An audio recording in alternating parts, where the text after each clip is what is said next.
Am I a bad girlfriend? Please don't judge. Warning, do not read if you are triggered by infidelity. My boyfriend is probably the worst boyfriend ever. Lost his job due to alcoholism, and I gave him unconditional love the last 3 years because there was always a time where he was a good person and not a man baby. He is almost 40 years old, and his social life is more important than anything to him. It's very bizarre as he is a grown man. Sometimes he will come home at 5 a.m. I have finally hit my breaking point to the point where I'm emotionally checked out. We are not physically intimate because he can't even last, and he's not a sexual person. Also, hasn't ever made me finish. He recently has been attending various nightclub and strip clubs, knowing it bothers me. He also doesn't make it any income.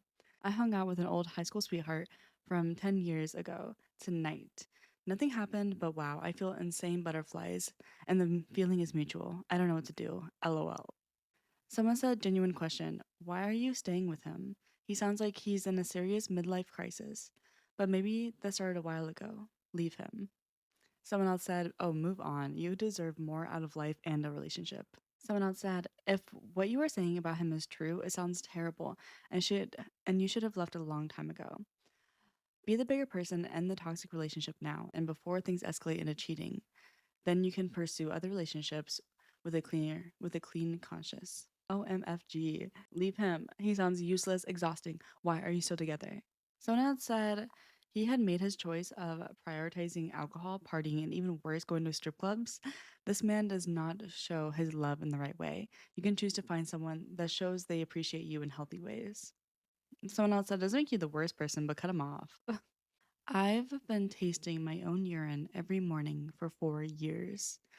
I have a spreadsheet with 1,460 entries rating color, clarity, sweetness, and mouthfeel.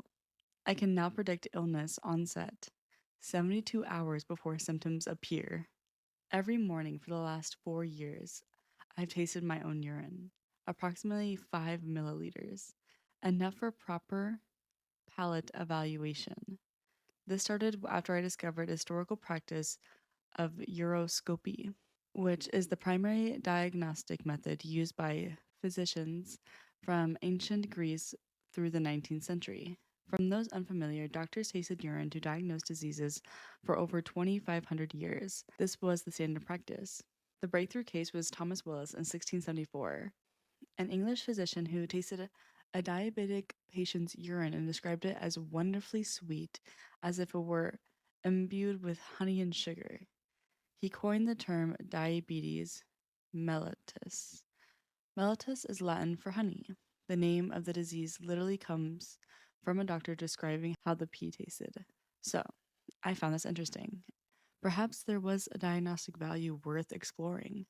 So, I started collecting data. My current database contains of 1,460 daily entries spanning January 2022 to present. Compliance rate is around 99.7%. I've missed 5 days total. 2 instances of food poisoning and 1 COVID infection, 1 camping trip without proper collection equipment, and 1 oversight. The results have been significant. At approximately month 8, I identified a predictive pattern. Asparagus consumption 100% detected within 48 hours. Alcohol intake plus 1.4 average bitterness increase the following morning. Psychological stress R equals 0.72 correlation with metallic taste presence. Red meat consumption plus zero point 0.3 average increase in mouthfeel density. My wife believes I simply take a long time in the bathroom each morning. She's not aware of my research. I've considered presenting my findings to a physician, but I suspect they would not take it seriously. They might recommend a psychiatric evaluation. Well, my data is clear, so whatever. Thomas Willis revolutionized diabetes diagnosis by being willing to taste what others wouldn't. I'd like to think I'm continuing that tradition in my own way. Someone said, I respect the commitment. Until you dedicate that pattern in month 8, you were still just a guy persistently drinking his own pee and thinking, this tastes different. Hi, Mr. Johnson. Just wanted to call in sick for my shift on the 19th, but it's only the 16th. Swish profusely around mouth. Trust me, sir, you're gonna want to find coverage. Okay, man, this is at the same time insane and really impressive. Wow. Someone said, I respect you as a person and will take your scientific reviews into consideration. However, I will go bleach my eyes now. Someone else said it's not even tomorrow yet, but I think that's enough internet for today. I am equally impressed and disgusted by this information. I can also predict around 72 hours when I'm going to be sick, but I don't have to drink my own urine to do that. Hmm, I wonder how. You never know what people are doing in their homes. I'm impressed though. Someone said, please tell me your stool isn't your next experiment. That is actually really cool. But also, yeah, I don't think I'd ever do it. I use my cousin's bikini to finish in.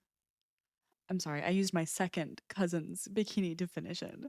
So there was a 1 week family vacation under a year ago, and my second cousin, was there. I was 14 at the time, and she was also 14 too. This time, I was really attracted to her like never before. So the first day when I was there, I had a shower and noticed her bikinis in the bathroom. He said he's just a horny teenager, and I decided to finish with them, and I ended up finishing on them. The next day, I snuck into her room to do the same thing to her undergarments, but I ended up leaving right after. Now, almost a year later, I feel insane and regret, and I feel like I can't tell anyone I know about this. I felt like telling it here would help with the regret and shame. Sorry for my bad English. Someone said hormones are a B word. I hope you're doing better these days and tried to use the shame for growing as a person. Someone else said, how did you not get stains on her bikini? What's done is done. My mom's parents were first cousins, so I think I have no room to judge. Someone else said, as long as she's not inside the bikini, you're good. What? No judgment, it's fine. We all have secrets. I was the girl he kept coming back to until he didn't. I need to confess something I've never said out loud properly. I met him in college. We were best friends. He was already with another girl. I respected the boundary, even though there was always something unspoken between us. Then they went on a break. That's when we hooked up. I told myself it was okay because they weren't together. Later, they actually broke up. And after, he and I slipped into something that felt like a relationship. The problem? Nobody knew. No friends, no classmates, no one. We stayed like that for almost a year, secretly, together. No labels in public, no proof I existed. I accepted it because I loved him and believed he loves me. Then one day, out of nowhere, he said he doesn't feel anything anymore, just disappeared emotionally. A week later, he came back and said he made a mistake, but never said we were back in a relationship. I was confused, but I agreed to go with the flow. I believed love didn't need labels. A month later, another girl proposed to him. He said yes. They became official. I walked away. I didn't get closure, explanations, nothing.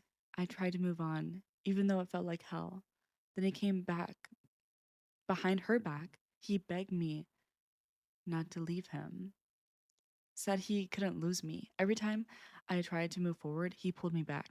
I genuinely believed he was in love with me, not her. I asked him to leave her. He said he needed time. He said he couldn't hurt her. I said, okay. And yes, I know how stupid that sounds. We kept hooking up behind her back for another year. I felt guilty every single time, but I was deeply in love and too weak to walk away. I hated myself for it, and I also couldn't let go of him. Eventually, she found out. He lied. He cooked up a story, convinced her, made himself settle with her, and then he cut me off, just like that. No accountability, no apology. Before leaving, he said he would come back. I don't know why those words still echo in my head. I lost my self respect, my peace, and 2 years of my life loving someone who never chose me publicly, but never let me go privately either. I wasn't innocent, but I also wasn't the villain. I was just someone who loved the wrong person for too long. I don't even know if I want closure anymore. I just want to stop feeling like I was disposable. I need to get this off my chest. Aw, the comment says, I've been there. You deserve someone's yes, never a maybe. Someone said no. You say you're not the villain. I call BS. You knowingly slept with him behind other women's backs. feeling guilty every time. Yes, he's certainly the one to blame and a complete a hole for stringing you along, but you could have walked away at any time. You even said you did. All you had to do was not take him back. True villains never believe they're the villain of their own story. Someone else said, people treat us how we allow them to. Remember that. That guy will try to come back at some point too. You need to shut it down forever. Hope she's doing okay.